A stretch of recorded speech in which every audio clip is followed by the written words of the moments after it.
Hi there, ho there, hey there. Welcome back to the Montana Garage. It is a fine spring day here in Montana. Got off work a little bit early and I'm gonna try to get a little work done in the car.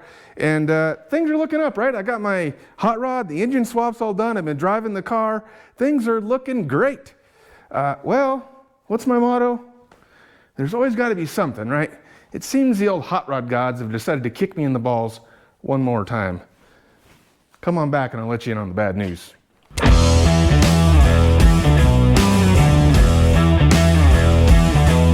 All right, before we get to the bad news, how about a little update? I've been absent from YouTube for a couple weeks, just got busy doing some other stuff, and I did film a few things out here, but they never made it to post-production or whatever the people that know what they're talking about would call it. They didn't get turned into a video, so I'm just gonna tell you what I did right here, right now.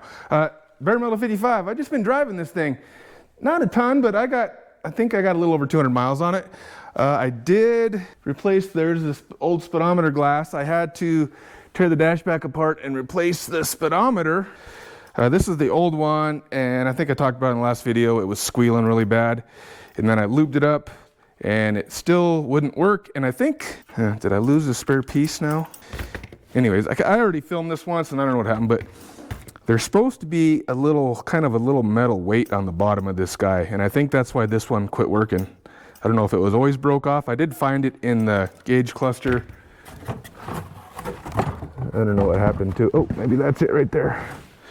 Well, bam. So that little guy is supposed to be on there, and it's got a little weight, probably like a little counterweight type thing. So this, once I put a cable on it and lubed it up, it would just barely move until I got to like 50 miles an hour, and then it would peg out.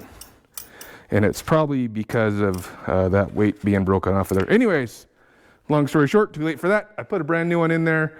Speedometer works, does not make a bunch of racket, and it's about 5 miles an hour off, so I'm gonna have to look into getting a different gear. These tires might be a hair shorter than those tires, and those are probably the ones I told my transmission guy to plan for, so maybe it's right with those tires. That's about it. Been driving the car. I was gonna show you something in here. I came over here and I don't even know why. I wouldn't recommend getting old. It's not really all it's cut out to be. Anyways, that's about it for the Bare Metal 55, other than, we'll get to the bad news here in a second. So, beans I thought this was done, I've been driving that and I started playing with my other toy over here. So you can see I got the old metal melting machine out, and I've been doing a few things on the 57, trying to get this ready to get back on the road. I have a bit of a list over here. And I even got some stuff crossed off. Holy crap, look at that. So what have we been doing? Radiator's gone. Let me show you the radiator. That's kind of been the limiting thing on this thing, is the radiator is kind of a special deal, and it's been leaking, and it would not cool this thing for crap. So it's got all these fancy dancy fittings on it. Well, it's missing one, because these were all just kind of brazed on, soldered on, probably back in the 70s by my uncle. And I finally decided to do something about the radiator, because that's kind of the limiting factor of why I haven't been driving this thing. So I got me a new cold case radiator, and they don't custom make these things. There's probably another company that does, but this was a fair price. And then what I did is I found a guy here local to make it into what I need. So I just got this back yesterday, got the 4 fittings on there, blocked off the original hole, and this is of course a new aluminum radiator, and this is TIG welded on instead of just brazed on, so everything's nice and solid instead of all floppy and flimsy like it was on the old one. And then here's the hoses that come right through here, hook up to that. So radiator taken care of. The other thing I did is, as long as I've had this thing and been messing with it, I've never been able to get to full throttle. My throttle system didn't quite cut the mustard. This was the pedal that was on there, and there's probably some way to adjust it. I don't know. It only goes so far, and without changing some angles, this wouldn't pull the throttle open far enough. It has this kind of bell crank throttle thing here, and it has to open quite a ways, so I need quite a bit of travel. So I don't know, like 3 years ago, I bought a new gas pedal throttle cable assembly, and I finally put that in. So I do get to full throttle now. The one thing I don't like is it's pretty high, but it needs to be to have the travel. So I'll have to see once I start driving if, I mean, it seems like it's okay. Your foot's just a little, you got a little more of this action than you would really want. The other thing I'm getting ready to do is I have a fuel cell in the back and it's never been plumbed in. So I am planning on getting rid of the little moon tank here in the front where all my lines are going. We're gonna get rid of this guy. We're gonna use the tank in the back, so I gotta run lines, and I'm gonna get a little surge tank that will mount right in this area. So I'll pump the fuel from the back to this tank, and then this tank will gravity feed into the fuel pump, and hopefully that'll all work golden. And the other thing, a couple more things I did. This thing, if you watch some really old videos, it sat really low in the front. I got stuff in the way, so we can't get a good look at it right now, but the coil springs in it had been chopped a couple inches. When I replaced these coil springs, I took the original springs out of this car, put them in this car, but I just thought it sat a little too high. So I took them back apart and I chopped one coil off. I don't know where I put the pieces that I cut off. Just one coil, I guess. I don't know why I had to show you. You probably know what one coil looks like. And that dropped it down a little more than an inch, I'd say. And I really like the stance it has now. It's just, you know, imagine like an inch higher right there. You could see the whole tire. I like it a little better like this, and it's not so low. Before it was so low, the headers were like that far off the ground and dragging on everything. So I put some new rubber on the front. It had these old Skinnies, they're old Firestones, I think. And they're from like the 70s, and they were brand new, but from the 70s, maybe 80s, I don't know. I was just worried that being that old, I didn't want to have a blowout. And I have new tires for the back. I've had them for a couple years, but that's kind of the next thing on my list. I want to pull these tires off and get the new ones on there. Same thing, they're just so old. I can envision myself like doing a burnout and the tire blowing out and just destroying my quarter panel. So we're gonna switch the tires, and let's see, one more thing I did. I'm trying to make this so it will pass tech at a drag strip. So this has pivot or swivel seats in it. And that was, again, from the 70s or 80s, some setup my uncle had. Here's the guy that was in there. Oops. And then imagine the other piece sat in here, and then the seat would swivel, and you just had one little handle here that would tighten up to lock it in place. That would not pass tech because the seat's got to be bolted down with 4 bolts. So I made this fancy dancy seat bracket, and then we got another little piece over here, and so it's bolted into the cross brace, and then I put this seat brace here into the harness bar, so seat is solid as a rock. Plus, I don't know if you can tell, the other seat's maybe an inch higher. My uncle was a little short dude, and the seats were, felt like I was in the ceiling, so I lowered it down a little bit, moved it a hair towards the door, I think, because it was off-centered. And so, yeah, we got our cockpit all dialed and ready to go. So, like I said, I filmed some of that stuff, but I just told you about it, so I'm not going to show you all that stuff now. I'm really excited to try to get this thing going again. So stay tuned, because I'm actually going to show you some of the next work instead of just tell you about it. So now, enough of that. What's our bad news? So the good news is Hillborn injected big block Chevy 57 sedan delivery content is forthcoming. That means coming soon for you Ford guys in the group. And so that's cool. I don't know if you guys are stoked about it, but I'm super stoked to get to work on this thing. I've been working on it, to do some more work on it, and then actually get to drive the thing a little bit more. So hopefully that all works out. Fingers crossed. Now to the bad news. Well, unfortunately, the bad news has to do with the brand new motor in the Bare Metal 55.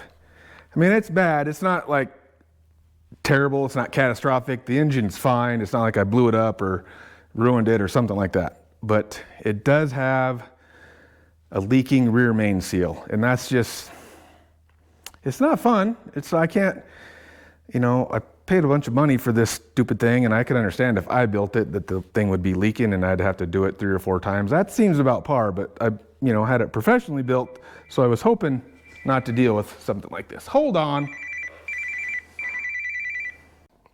Let's see if I can find a light. It's not like it's leaving a huge puddle, but I don't know if you can see that.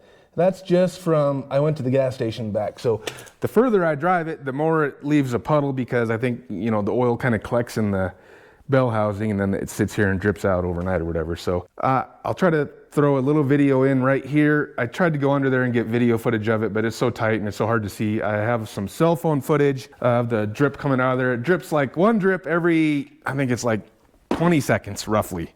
And that's at idle. So I don't know if, I haven't had anybody here to like rev the engine up to see if it's leaking. I assume it'd be leaking more at higher RPMs, maybe not.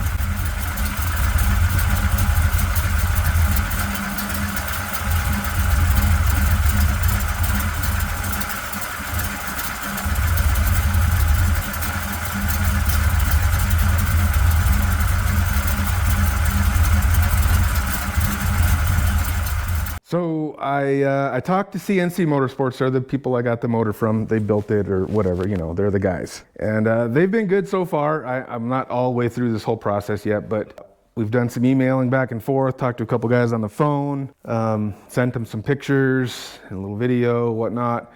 And they say they will take care of it. So we got to figure out how that's going to happen. So for them to fix it, they got to get the motor back. Well, they're 12 hours away in South Dakota. But they said they will ship it back and forth. They'll pay for that. They'll take care of that. They'll fix it. They'll get it back to me. Obviously, for me to do that, I got to pull it out of the car. And there's no warranty or labor. It's like, that's on me. That's my time, whatever. I was thinking I could try to fix it in the car. And they said they could do, if I want to do that, they'll send me gaskets and seals. And, you know, I can try to do that. I know there's room to get the oil pan off. I've done that before with the engine in the car, with the other small block. So it should be same. The problem with me doing that is if I try to fix it and then it still leaks, then it's my problem. And my thinking is, you know, they had a professional engine builder in a clean engine room with the engine on a stand upside down and putting it all together like you're supposed to, and they couldn't make it not leak. So how am I going to do it underneath the car? Hopefully fish the old seal out of there. It's got the 2-piece rear main seal. Hopefully be able to get the top one fished out and get it back in and sealed and do it everything upside down. And I know it can be done, but I just figure there's a good chance it's still going to leak, right? And so my thoughts are, I would like to tell them, I will try to do it in the car, or my thoughts were, I was going to tell them I would like to try to do it in the car, save us all the hassle of taking it out and shipping it back and forth. But if it still leaks, then I'd like you guys to deal with it. And I haven't said that back to them yet, so I don't know what their story is or what they would, if they would agree to that. But talking to my brother-in-law, who's a mechanic, and he deals with a lot of this stuff a lot more than I do, he says the first thing I should do, and I agree with him, is determine for 100% sure that the oil leak is coming from the rear main.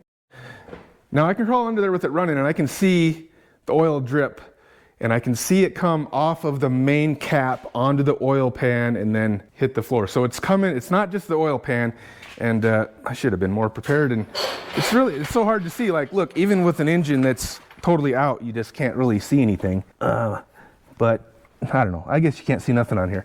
But I can see it come off. It's not just the seal right here. I can see it drip off the main cap onto this oil pan gasket and then down.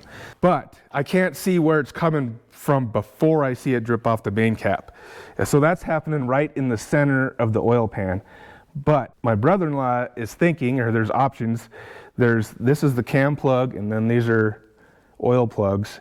If it could be leaking from one of these spots. And so, you know, why would I take the oil pan off and the main cap loose and do all that stuff if I don't know for sure if that's where it's leaking from? But you've probably guessed the only way to see the cam plug and those oil plugs is to get to the back of the engine.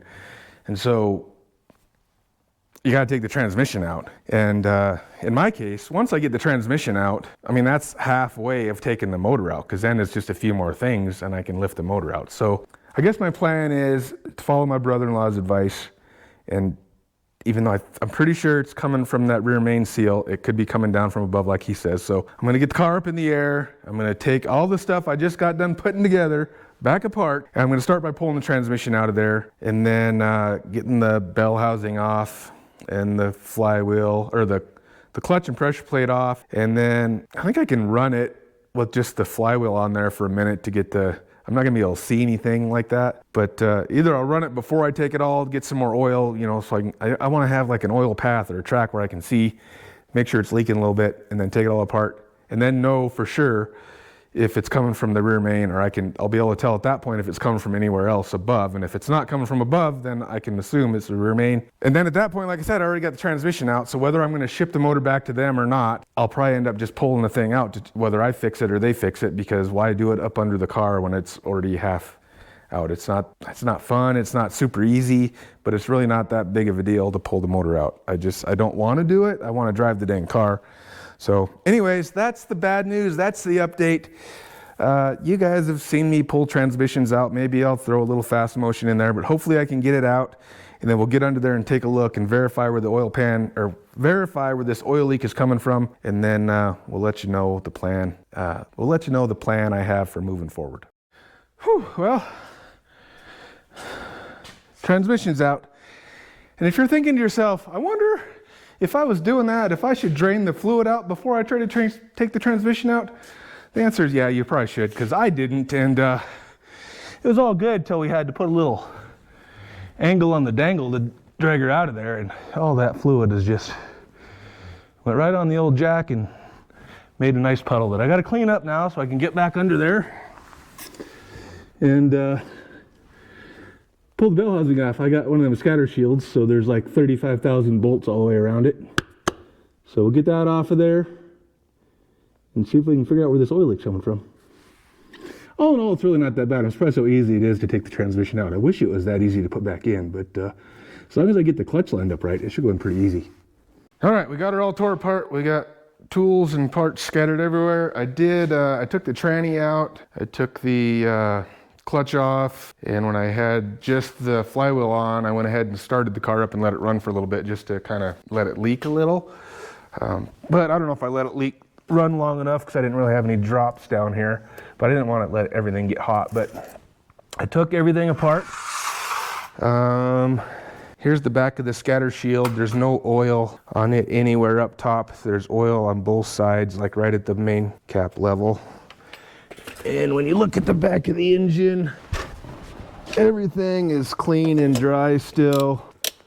So here's the cam plug and these little oil plugs that we were thinking, there's a possibility that oil could have been coming out of there and coming down, but everything is dry. There's no oil on any of this stuff.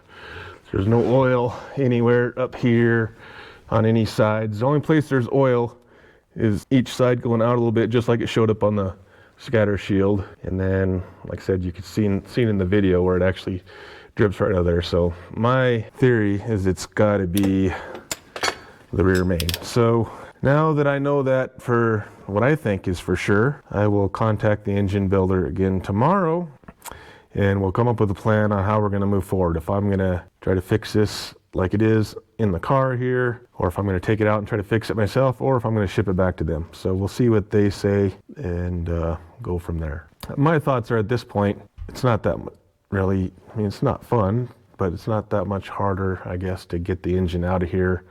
I think I'd have a better chance of being successful and getting the oil pan and the rear main to not leak if I'm doing it on a stand instead of on my back down here. But anyways, we will see what they say. All right, it's a couple days later. I'm back out here in the Montana garage. My son was over yesterday. I had the hood from the 55. I had that sitting on top of the 57, and I wanted to start the 57 the other day, but I didn't want to rattle the hood into the windshield, so I had him help me move it over here because this thing ain't starting for a while now, and I'm hoping to do some work over there. But I finally got a hold of the guy I needed to talk to at CNC, the engine builder. He wasn't in yesterday, or he wasn't in yesterday, so I talked to him finally this morning. And the plan we're coming up with is I'm just gonna take the motor out and send it back to them and let them deal with it. If I wanted to, or they offered to send me gaskets and a seal and I could just fix it, and I was like, well, what happens if it leaks again? And they said, well, then it's your problem, or whoever fixes it's problem. Like I already got the transmission out, and even if I wanted to try to fix it, I'm gonna take it out at this point to try to fix it instead of do it in the back or on my back under the car. So I guess I really have nothing to lose other than a little bit of time. They're gonna pay to ship it back and forth, and they're gonna fix it, and hopefully we're gonna deal with the oil pan issue where it hits the steering member, whatever it's called, the little steering arm down there that it hits. So hopefully we'll get that taken care of too. So yeah, that's the plan. I gotta yank this thing out of here and I gotta build. Unfortunately, I had that huge box that it came in floating around my shop for like a month or month and a half, and finally like 2 weeks ago, or maybe 3 weeks ago, a while ago, but not that long ago, I cut it all apart and went and recycled it. And now I gotta find a different big box, or I gotta build some sort of crate. They said it's gotta be an enclosed crate or the trucking company won't pick it up. So I got to figure that out, but hopefully I got a couple hours here. Shouldn't take too long to get all this crap off here and yank this thing out. And then hopefully tomorrow I can figure out something to do with the crate situation and be all ready to call them Monday morning. And hopefully it won't take that long for a truck to get here and get it back there. So that's the biggest wait is going to be shipping. They said once they get it, they will deal with it right away and get it coming back to me. So I don't know how many days. I'm still trying to do Big Sky Race Week. I don't know how many days I have, but it is May 2nd and that's like June 15th. So obviously I got about a month and a half, probably going to lose at least 3 weeks here. So I should have plenty of time. Obviously I was hoping to, I got to put some more miles on the car, and I wanted to go actually to a track and do a little track day before the race, but we'll see how all that's going to pan out now. Anywho, that's the story. Not happy about it. I mean, at least they're willing to take care of it. That's just my luck. I mean, buy a brand new motor that was not cheap and it's, you know, leaking oil. Whatever, stuff happens. They're standing behind it, I guess. So I don't get anything for my trouble of taking everything back apart and putting everything back together. That's just on me, I guess. But, you know, they're willing to fix it at least, I guess. So there's that. Obviously, if this was something that I built, I would just take it out and try to fix it myself. But I don't know. I'm just going to let the pros do it. So I got a lot of money sitting here, and I don't want it to come down the road that I took the main caps off and didn't get them torqued right or whatever. You know, I'm trying to avoid any more trouble by just letting them deal with it.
Next day out in the Montana garage, got the old small block out of the bare metal 55 yesterday. Everything was pretty straightforward, I guess. There's a couple bolts that are hard to get to and your wrench slips off them and you got to cuss a couple times. But other than that, it was just a normal, you know, take the engine out, made a little bit of a mess with antifreeze, but we got most of that cleaned up. So now we have to put this thing in a crate. When they shipped it to me, it was basically on a pallet on this engine stand with no wheels on it. Bolted to a pallet, and then it just had a big heavy cardboard box around it. Well, I had that thing rolling around my shop for like a month, of course, and then I got tired of that, so I threw it away. Well, I didn't throw it away, I recycled it because I'm a good human being. Good enough to recycle a cardboard box anyways. So anyways, I got rid of my box is what I'm saying. So now I got to find some way to crate this because they said it's got to be enclosed or the shipping company won't take it. And obviously we want to protect it anyways. I went to a few places, tried to find another big box like that. No bueno, nobody seems to have any idea where I could get a big box like that. Probably something special, you got orders. So I'm gonna make something out of just some OSB. I got some chunks of wood cut. I got me a pallet I stole from, I didn't steal, I got it from the place where I buy all my tile supplies. Zach gave it to me, thank you Zach. So I'm trying to figure out, I think I'm gonna do it over here because hopefully they're gonna come get this thing right away, but I don't want it in the middle of the world. I want to hopefully be able to get the 57 out, so I'm going to try to get it up, set it up right there. It's just going to stay there. It's going to be hard for me to move because even with the engine stand or the engine crane, I can't reach to the center of that to lift the engine very good. So hopefully I can find a way to get it on there. Anywho, I put some cardboard on the bottom just because the one that came in had that. Maybe keep crap, dust and whatnot out of there, kind of more enclosed that way. So now we're gonna bolt some blocking onto it. I got some OSB in the truck. I'll have to cut that to the right size and hopefully we can figure this out. I'm not a carpenter. I mean, I'm a tile guy, so I build some stuff, but a little different than what I normally do. But first thing I guess we gotta do is get this thing onto the pallet. I don't know, it'd be easier to build the crate without the engine in there, but it's gonna be easier to get the engine on there without the, you know, it's kind of one of them catch-22 things. I think I'm gonna put the engine on here so I can get to the underneath and bolt it all up and then worry about building the sides. There you go, that's what we're doing.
Well, here we have one amateur built custom engine crate.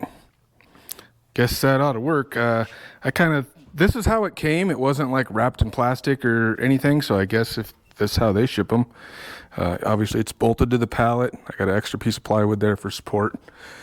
So it's kind of like I say how it was, only this was just a cardboard box. So this feels pretty sturdy. Obviously I got to put the top on, but all the, carburetor and the exhaust ports are taped up.